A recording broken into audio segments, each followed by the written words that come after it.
Hello friends, Heidi here from Rain Country. God is good all the time, and I'm here today to talk about dairy-free options for long-term storage. And this is actually pretty simple, and it's all going to be based on what you like best and what is best for you, but I'll talk about a few different things that you can do. So let's start by talking about the powders. So you can, I have two different brands of coconut milk powder because I wanted to try them both, and you can actually get powdered dairy-free milks, and the ones I've seen so far are oat milk powder, almond milk powder, cashew milk powder, and coconut milk powder.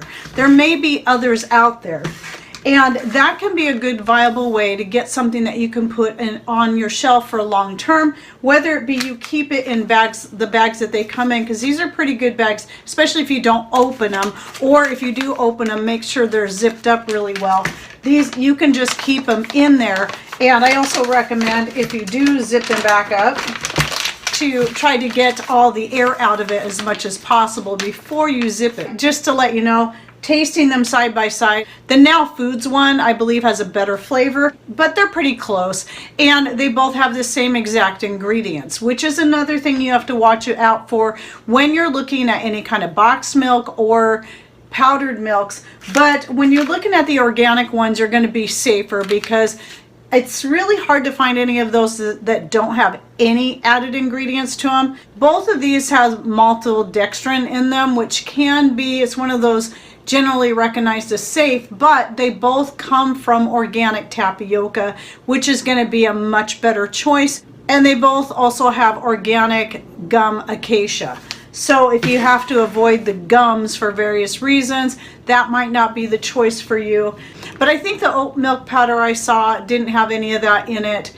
And I think there was an almond or cashew powder that didn't have those in it. I can't remember which one, but those are common ingredients and such things. The thing I like about the coconut milk powder is that it is organic. It's kind of harder to find the other ones in organic form. The reason I did get this, it was mostly for being able to use in making a dairy-free version of some of my different chocolates that usually would have milk powder in them, because anytime you're making a white chocolate, you need to have a powdered milk. But you can still do that dairy-free by using, and I do recommend the coconut for that, the coconut milk powder. It's not going to make it taste like coconut, but it is a really good option if you're making the one that tastes more like Mounds, where I just mix it all together. But you can do a layered one, like I do with the homemade peppermint patties. You could do a layer with the more of a coconut flavor that's white chocolate, and then a layer on top of just the regular milk or dark chocolate, depending on how you make it. So I do have, by the way, a whole bunch of recipes out there on making your homemade chocolate that I will link to down below, and just any of the recipes you see where I'm using a dairy powdered milk, just substitute it with one of your dairy-free milk powders. Now you have to understand that I had to question myself on this too, because we know we can get coconut flour, and then you have coconut milk powder. What's the difference? Well, the difference is that one is a flour, so it's made from the whole coconut, where the other one has been expressed from that, and a liquid was made and then dehydrated in some form. Usually when you're talking about these, it's the spray drying that they use, not the freeze drying, not the dehydrating. I did do an experiment where I tried making, I can't remember what nut it was that I used in that, but I made a nut milk. I think it was almond milk. Then I tried to dehydrate it just like I did with whole milk, and the whole milk dehydrated up beautifully, it powdered up beautifully. The almond milk was totally different. It dried nicely, but when I went to powder it, it turned to a paste. It was really tasty like that, but it just didn't hold that powder form. So if you don't have a means to spray dry, which I would assume that's only commercial based, just like it's only been in the past several years that freeze dryers were made available to the general public and that were not a commercial type freeze dryer, I think spray drying is probably the same. But if you know anything about that, if that's available, if there's some kind of equipment you can get to do that yourself, please let us know in the comments down below. Now, the nice thing about your powders is they can last for many many years. You can keep them in the bags, or you can vacuum seal them into jars like I've done with some of my other powders, because powders can last for years. The main thing, they're not going to spoil. The main thing you have to watch out for is any kind of moisture getting into them and causing them to clump. That can be problematic, and then the moisture could also then cause them to spoil. So that's why it's important to keep them well sealed. So vacuum sealing into jars is really great. You just have to make sure, since it is a powder, that you put some kind of barrier over the top of the powder before you put the lid on. So usually I'll use something like a piece of just cotton cloth, clean cotton cloth, or you can use paper towel or a coffee filter. As long as you got something totally covering that powder before you put the lid on, that's going to prevent the powder from coming out under the lid and coating the rim of the jar, thus preventing a good seal. Even if it does seal, it will probably come undone very quickly. So you've got to do that barrier before you vacuum seal.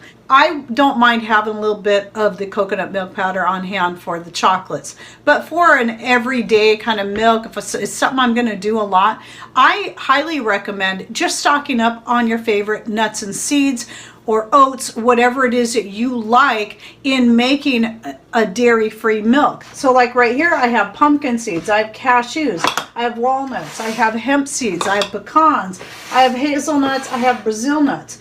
And I didn't bring out the almonds, but I have lots and lots of almonds too. I stock up on these not just for the sake of eating as is, but so that I can make some dairy-free items. And once you have the nuts, from there, you can make your own nut milk. Super easy process. I have a lot of videos. Oh, and coconut as well. So if you've got some organic coconut flakes, you can make your own milk out of that as well. Even though the process is the same all the way across the board, I do have different videos like showing how I make. One of my favorites is a pecan cashew milk. Also, hazelnut Brazil nut is really good together, or Brazil nut by itself. I have one on making hemp seed milk, not my favorite. I've made pumpkin seed milk before. I didn't really care for that either, but I do like to eat the pumpkin seeds. And I have several others, the coconut milk and the almond milk and more. So I'll just link to the whole playlist in the description box down below, because in that playlist, not only do I show you how easy it is to make these various different types of milk, but the many uses for them. So I have a video on how once you make the milk, you can take the milk and use that to make a vegan fettuccine sauce. So you just need your milk, maybe a little bit of flour, and some nutritional yeast to get that more cheese flavor in there, like in place of Parmesan. It's really easy and it's super good. So I have that in there. I also have recipes on how to make your own homemade chocolate pudding that's dairy-free, which you could also use to fill a pie with. So make a dairy-free chocolate cream pie, as well as making a cream cheese. It's actually not using the nut milk itself. It's using the pulp left over from the nut milk. So my favorite for that is the pecan cashew. So I make the milk, and then I can take the pulp from that and turn it into a really tasty cream cheese that can be used in a dip or just eaten as is, however you want to do it. So that way you're using up the pulp in that way. Now, when it comes to any of the others, you can do the same thing, but the cashews really add a certain kind of texture that's better for cheese. But with the pulp from any of your other milks, you can add that to anything. You can turn it into a gluten-free flour and use it in your different baked goods, or you can use the pulp right away as is, like the next morning in pancakes. And I've done that before. I've made a completely grain-free pancakes by, I can't remember what nuts I used in that, by simply using the pulp.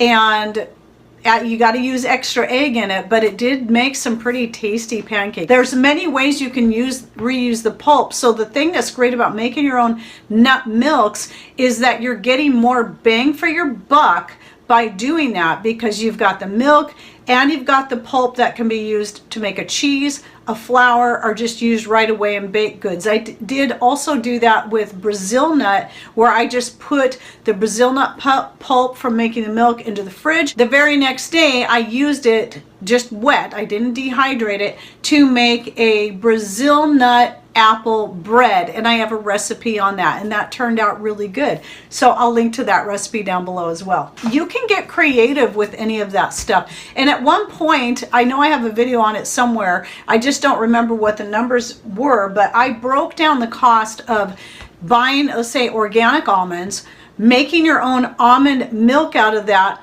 plus taking the pulp and making an almond flour, which I did actually use in making some almond crackers based off Wanda's recipe for gluten-free crackers. So with that, when I did the cost comparison, it was a lot cheaper. I saved quite a bit of money by making the milk and making the flour, and I'm killing two birds with one stone. And again, I don't remember what the price comparison was, and if I can figure out which video it was that had that, I'll link to it down below, but no promises, because I have so many videos out there. I currently have well over 1,500 videos, and I don't remember which video I talked about that in.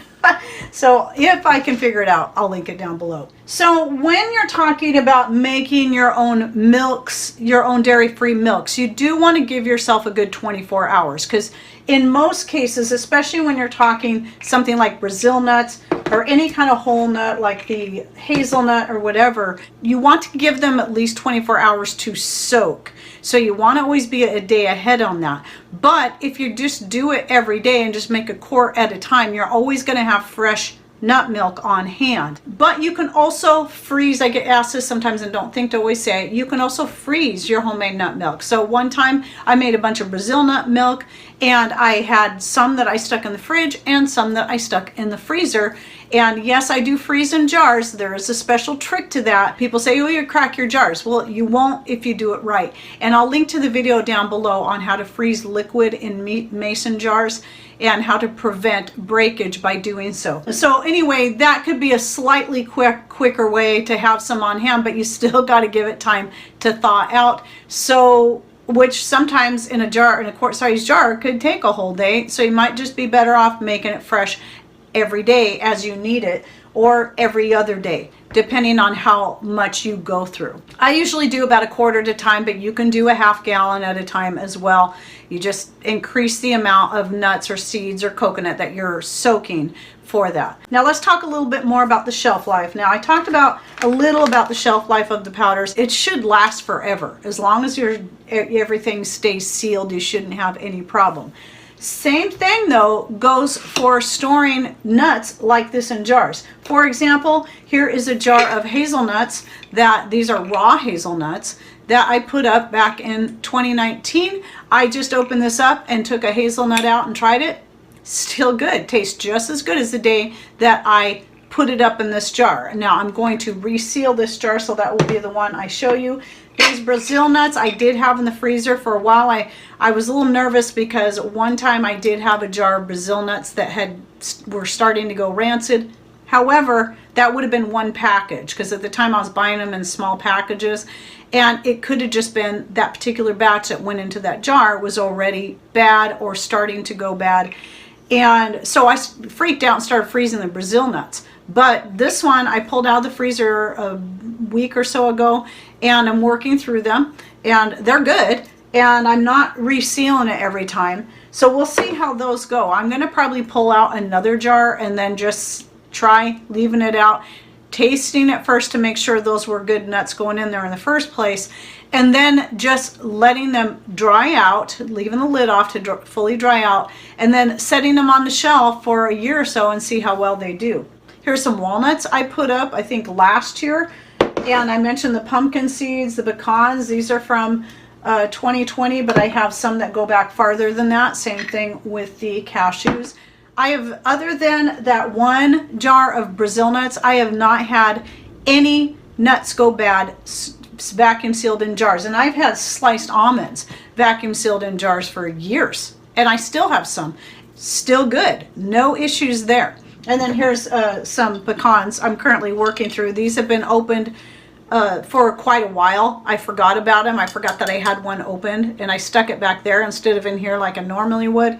And the lid wasn't on super tight. Even though it's a plastic lid and it has the silicone in there, I realized the lid wasn't on as tight as it should have been. So they are a little bit stale in there, but they're still good. They're not spoiled, but I have all this airspace in here. Well, they still taste good. They're just not as crunchy as they were when I had put them in the jar. But any of these ones like this that are in a jar like this that are vacuum sealed, they should still be as crisp or crunchy as they were when I put them in the jar. So yes, this should also last for years without concern.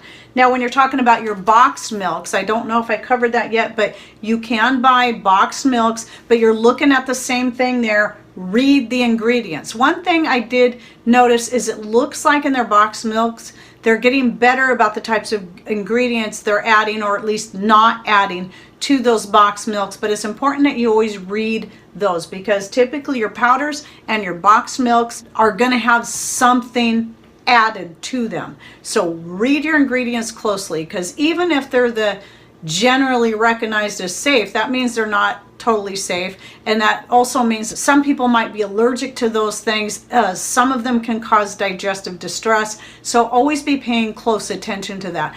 That's why I do recommend just stocking up on nuts instead, because then you know exactly what's going into the milk. It could just be the nuts plus the water needed to make the milk. It can be as simple as that. If you choose to add some of your homemade vanilla extract or anything else, or some organic dates to sweeten it up a little bit, that's entirely up to you. You have those options. That's what makes it great. Oh, and any of your other extracts, homemade extracts, strawberry, raspberry, orange, whatever it is. So you can flavor it up however you want. So that's why I recommend going this way. And I recommend sampling different types and making your milk. Like I said, did not care for the pumpkin seed milk at all. It's not something I'd want to have on cereal or just to drink, but it was also a milk that would work well in a more savory dish, such as making a fettuccine sauce. And the same thing to me applies to the hemp seed milk. Some people really like it. Me, as much as I love hemp seeds, didn't care for the taste of the milk as much, but again, it could still be used in making a sauce. That goes for any of the milks that you make. If you don't like the flavor of adding to cereal and such, or making a sweet type like a coconut cream pie or something, you may prefer it in using in a savory sauce instead, or for making the cheese out of. And then one more thing I want to mention before I close this out. A lot of people like soy milk. This is one of the things I picked up on right away many years ago when we, for a while, made a switch from dairy milk to soy milk. And at first I was like, yeah, this is great. And then I thought, you know, I should start making my own. And so I bought some organic soybeans and started, non-GMO, and started to try making my own soy milk. And I found out there was a huge difference in flavor from making your own soy milk just from soybeans than what you buy at the store. So that got me looking at the box. What are they doing to those soybeans to actually make them taste good? If the milk tastes good, then that means there's probably something wrong with it. It means it's either very, very stripped out, or it has a lot of additives in it to cover up that bean flavor of the soybeans. And on top of that, we decided, after more research into soy, I decided that's something that we should be leaving out of our diet most of the time. So I have a video out on soy and the great soy debate. It goes back and forth. I think a lot of it really depends on the type of soy, whether or not it's fermented, and certainly whether or not it's organic and non-GMO. If you're going to go with soy, non-GMO is going to be very important, as well as organic, and preferably fermented if you think soy is for you. For us, I decided it's not, other than in the form of Bragg's liquid aminos. That's the only soy product we use, and we use it so little, I'm not concerned about it, and I feel good about that brand when it comes to that. You can also do coconut aminos. Those are really good too. They don't have the same flavor. So for me, those would be something I'd use for making more of a teriyaki sauce, where the Bragg's liquid aminos, I would use just as you would use soy sauce and anything else, where you want that more salty, not so sweet flavor that coconut aminos have.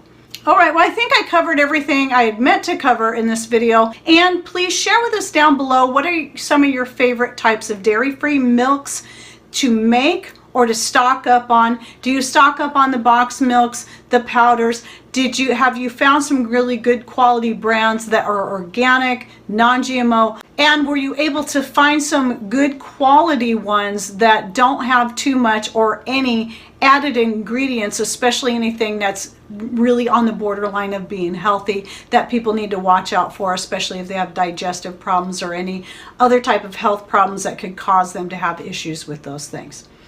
So we really appreciate those comments and everyone sharing and pitching in, because this is the kind of information we all need. So because we're trying to all be a little more self-sufficient, as well as preparing for hard times, whatever those hard times may be. And don't forget to open up that description box by clicking on either show more right down here in all caps below my channel name, or that little gray arrow you'll see on this side if you're on a smart device, so you can see the links to the chocolate and the dairy-free and all that I'll be putting in there. All right, well, thanks for watching. Take care and God bless.